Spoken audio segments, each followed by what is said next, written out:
terutama sama anak bungsunya yang Kenzo yang nggak bisa lepas dari ibu.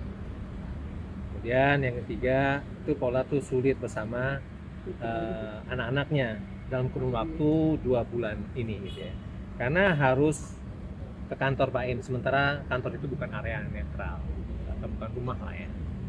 Dan kemudian yang keempat, berbagai kesepakatan untuk mencari solusi terkait dengan pengasuhan anak itu nggak ketemu ya, itu kurang, baik itu yang sudah adanya kesepakatan dari sekolah ya, sekolah anak-anak itu dan juga dari saran hakim itu juga belum bisa dilakukan. Sebenarnya tadi juga dibahas soal itu juga tadi. Dan kemudian sebenarnya yang harus dikuatkan bahwa kedua belah pihak itu sebenarnya punya kewajiban sama terkait dengan anak. Hak dan kewajiban mungkin ya Bang ya. Oke. Nah hari ini kan tadi. Oke. Nah, kemudian kedua ini terkait dengan persidangan, itu yang mau ditanya ya. Nah kalau terkait dengan persidangan tadi ada pengantar bukti, ada juga saksi dan ahli. Nah terkait dengan pengantar bukti, sebagaimana yang kemarin saya bilang, gitu ya, ini tetap tentang bukti elektronik.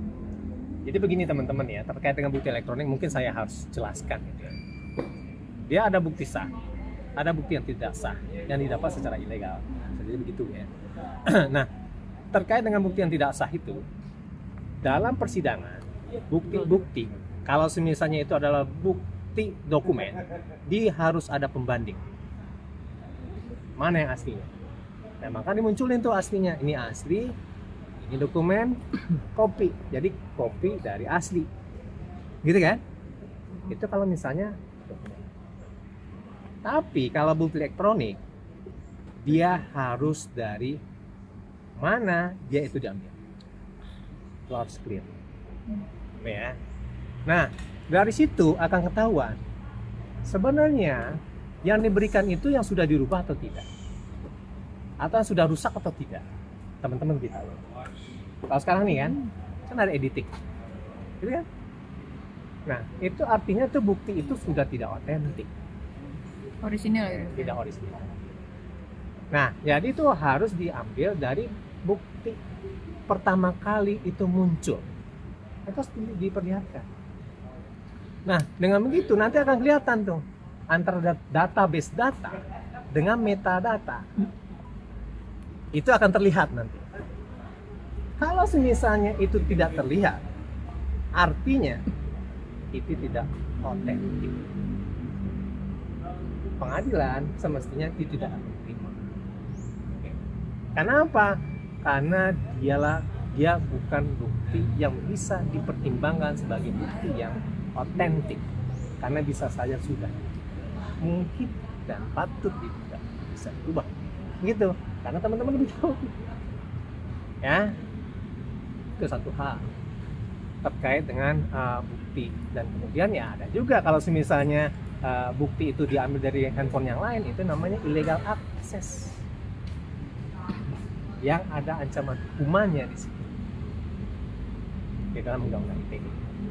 Nah, itu kan sebenarnya konsepsi dasar dari suatu dokumen elektronik yang sebenarnya ada kaitannya dengan data pribadi. Saya kemarin pernah bilang tuh, kalau misal teman-teman ngambil wajah saya, gitu kan, tanpa konsen saya, itu ada pelanggaran pribadi. Ya, terus clear tuh berdasarkan Undang-Undang Nomor 27 tahun 2022. Jadi ini tidak sah. Nah itu yang harus dipahami dulu ya terkait dengan pengantar bukti ini dan bukti-bukti gitu kan. Nah kemudian selanjutnya ini terkait dengan saksi-saksi gitu kan.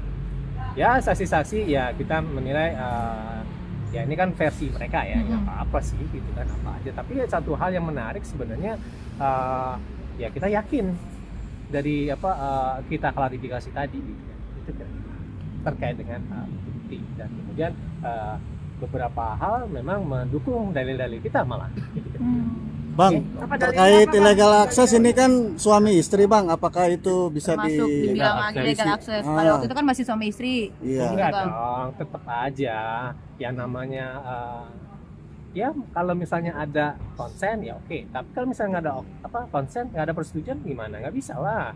So contoh begini gitu kan, pin ATM itu bisa dibagi enggak kan gitu kan, itu juga perintah kan gitu kan. Tapi itu kan Persetujuan. keuangan, Bang.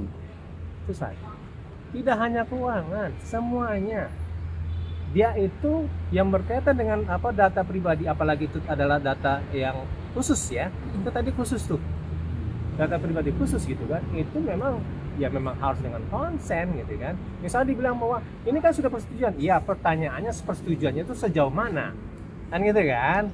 Contoh begini, saya nih ya megang emasnya ini, konsennya cuma megang doang, tapi yang lain enggak, itu harus ada batas-batasan, ada embarkasinya di situ.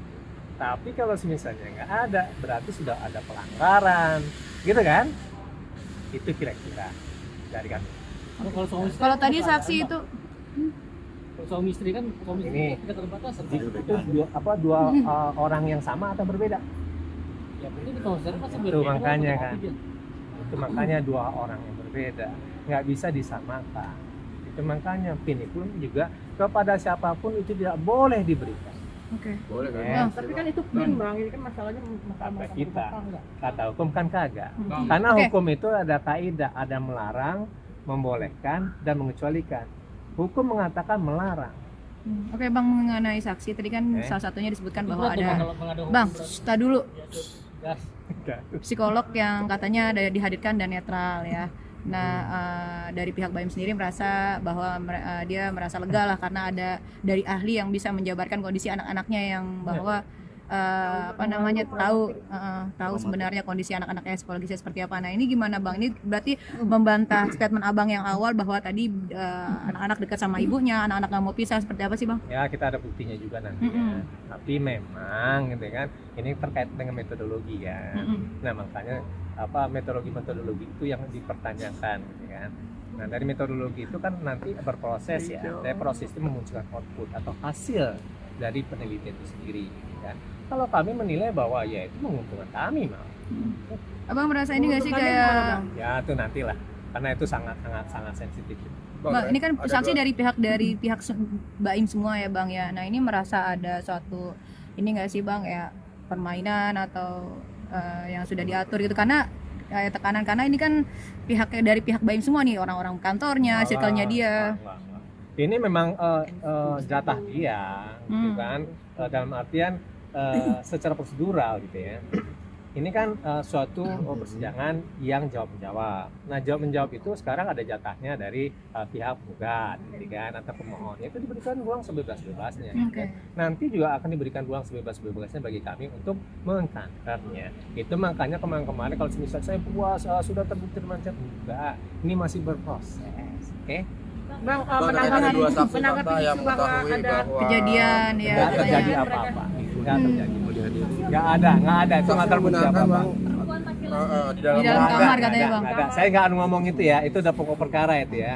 Saya mengatakan bahwa tidak ada apa-apa di situ gitu kan, bahwa tidak membuktikan apa-apa ya. Nah, karena apa? Karena kita sudah nanya lebih dalam lagi gitu kan, bahwa tidak ada apa-apa. Tapi mereka berdua. Saya nggak menjawab itu. Saya mengatakan bahwa pada saat ini tidak ada apa-apa, Oke, gitu tidak ada ya. apa-apa bukan Dan berarti kemudian sekarang ini ya, itu materi gitu kan, nggak boleh itu muncul gitu kan. Saya kan dari tadi kan ngomong tentang prosedural ya, Oke, gitu Bang. ya. Oke. Iya. Oke, Benar, oke Bang. Bang, hari ini Paula sendiri nggak hadir, kenapa Bang? Kenapa? Kalau kan itu pun akhirnya diungkap ya, kenapa tertangkap hukum? Dia itu itu kan permasalahan hukum. Nah itu kan delik formil. Ya udah kan, delik formil itu. Delik formil itu adalah ketika larangan itu dilanggar, larangan ya, bukan perbuatannya itu sudah terjadi belum gitu. Ketika larangan itu terjadi, gitu kan, itu sudah terjadi perbuatan pidana. Oke? Bang, Paula sendiri hari ini kenapa nggak hadir Bang? Hari ini kenapa Paula nggak hadir Bang? Tadi katanya malah ke sekolah anak-anak, kenapa Bang, kangen atau seperti apa? Oh sangat kangen. Dia sangat tersisa. Karena dia tidak dapat bertemu dengan anak-anaknya. Nah, itu makanya sponsornya dia. Oleh sebab itu makanya dia sangat menjaga agar anak-anaknya itu tidak mengetahui. Yang begini tadi gitu kan, wah ini ada apa bukti berdua dan macam-macam itu kan nggak kita pernah sikap apa-apa. Saya minta tolong kepada teman-teman kami dengan apa nama 10 jari dan 11 dengan kepala, itu bahasa orang bilang begitu ya. Bang, minggu depan mau datang nggak bang? Ya, yang begitu-begitu jangan diungkap, gitu kan? Karena ini untuk kepentingan dari anak-anak. Pola sangat concern sekali dengan itu dan dia itu sangat tersisa untuk apa? Karena tidak bisa bertemu dengan Bang, anak. kenapa Oke. Paula nggak mau? Berarti kalau hari ini nggak hadir kenapa bang alasannya bang? Kenapa alasannya hari ini nggak hadir bang? Saya udah bilang ya, udah itu doang. Hari ini kenapa nggak hadir berarti alasannya apa bang? Besok bang, Bang, minggu depan alasannya mau kenapa, hadir nggak bang? Bang, minggu depan bang. biar bisa dijelasin nih Pak Aryan dan Alasannya apa hari ini nggak hadir Udah bang? itu aja dulu ya, karena saya pikir itu udah pengulang-pengulangan. Oke. Selanjutnya apa agenda selanjutnya? Agenda besoknya itu adalah masih pemeriksaan saksi. Dari pihak penggugat. Dari pihak penggugat bang. Masih. Oh dari pihak Paula udah disiapin belum bang saksinya bang? Dari pihak Paula udah nyiapin saksi belum sih Udah bang? dong, udah Siap. dong. Berapa? Udah dong.